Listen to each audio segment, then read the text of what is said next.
Hello, and welcome to another video mini from Disasterwise, a series of quick dives into the myths, math, and management of crisis and disaster. Today, I'll be talking about leadership. Leadership is difficult to define. We all know what it is, though, and we recognize a good leader when we see one. To most, leadership is about articulating where we're going, not describing where we've been. In international disaster management terms, this means persuading people you don't necessarily know to do things they don't necessarily want to do with people they don't necessarily want to work with in places they don't necessarily want to go. This is very different to national emergency management, where there's a national entity with the legal authority to be more directive in their approach. Hello, my name is James Shepherd-Barron. I'm a disaster risk management consultant and founder of Disasterwise.org. Of all the descriptions of leadership I've come across over the years, this seems to me to sum it up the best. A good lead is the brain behind every team. He or she might not be the smartest of the pack, but is the fastest, the most dependable, and the hardest working. He sets the tone. He has the power to demoralize the team by running slack or to inspire by pulling hard and steady, especially on the riskier parts of the trail. Leads are generally calm and confident and have an innate understanding that they don't necessarily work for higher authority, but with them for the greater good of the team. The position is not for those who are faint of heart. Leads may have all the qualities generally associated with leadership, determination, intelligence, dependability, but be unable to handle the pressure. It takes an extraordinary measure of courage, strong will, and an almost Zen-like quality of mind to make a good leader. They are the ones who keep the others on a straight course along featureless terrain that has no horizon, who turn to face the fury of a driving blizzard, who know when to deviate around an obstacle rather than forge blindly on.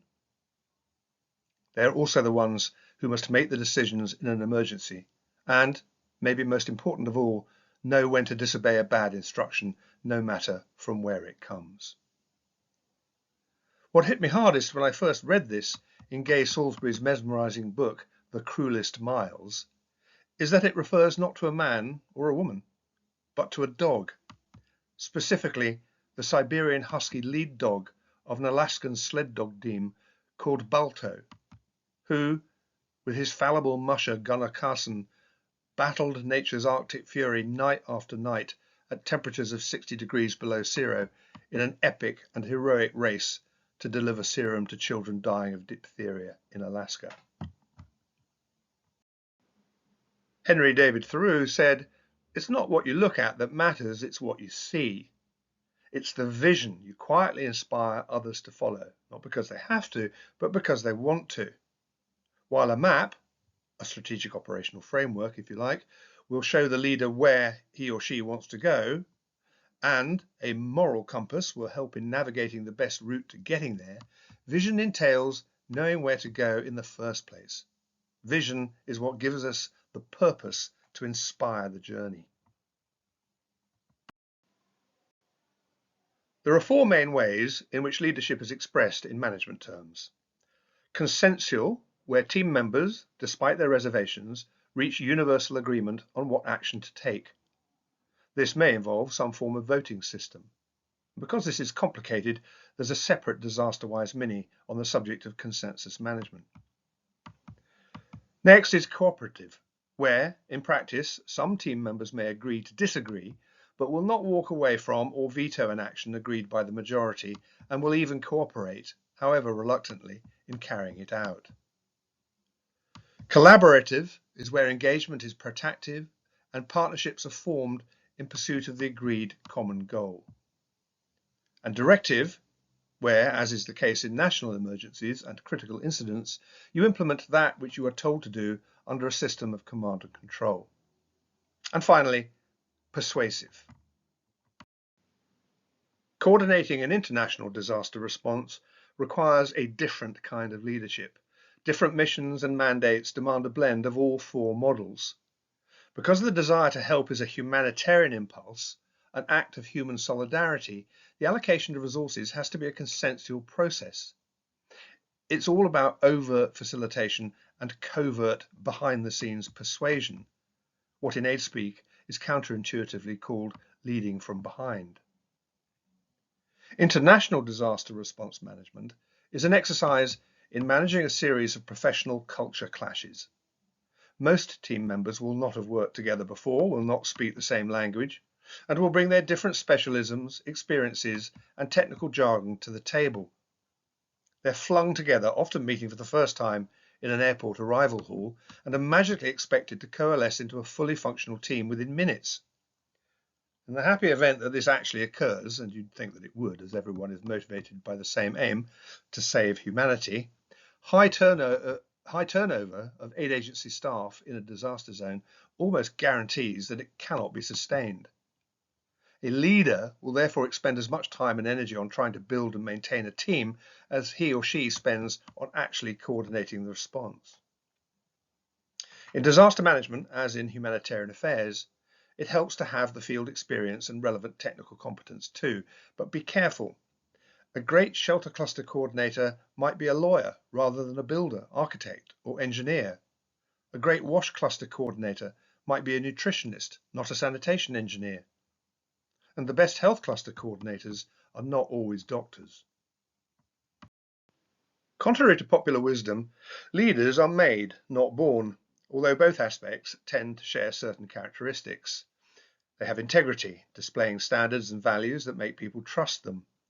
They exude controlled enthusiasm and can create passion in others.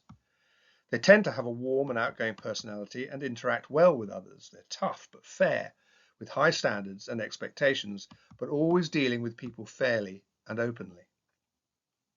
From my own direct experience, these are a disaster manager's core leadership competencies. They reflect those described by Professor Amy Edmondson of Harvard Business School, so I can't be too far off. First is humility. Be honest about your deficiencies. Don't be afraid to say you don't know, but know how to connect to someone who does. Be generous in your interpretation and allow others to take the credit. Know when to surrender. Be curious about what others bring to the table. Instead of trying to be the champion of each challenge, embrace uncertainty and depend on others. This is about shaking off the hero mentality and committing to a more collaborative style of leadership. Communicate, and then communicate again.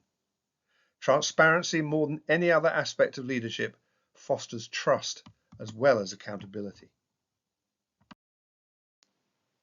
And then apply the following core skills, all of which are learned. Create space. Leaders create thinking and working time for themselves. And there's only really one way of doing this. Get a competent team around you and delegate. And this first means knowing what resources you need to do the job. As this is always more than you think, there's a separate Disasterwise mini on management architecture which goes into the detail. Keep grounded. The longer the interval between field visits, the more your credibility will be eroded. This is because your colleagues will perceive you to be ever more remote from the evolving field reality, less and less able to ground truth their work, in other words, and therefore less and less able to advocate on their behalf. Run efficient and effective meetings. This is also easier said than done in the hurly-burly of a disaster response, so this topic too has its own Disasterwise mini. Build and maintain informal networks. In addition to efficient and effective meetings, the best coordination is conducted informally, as it involves quietly persuading people to do things they'd prefer not to do in places they'd rather not go. This might include getting them to act as a focal point, for example, on an intractable technical issue, or to become provider of second resort in a small geographic area. Be inclusive. Reach out and be seen to reach out to the smallest groups in civil society and give them equal say in what the international humanitarian juggernaut does. This will mean meeting them on their home ground and using translation services. And communicate. Here it is again. The Hurricane Maria response in Dominica was entirely managed via WhatsApp.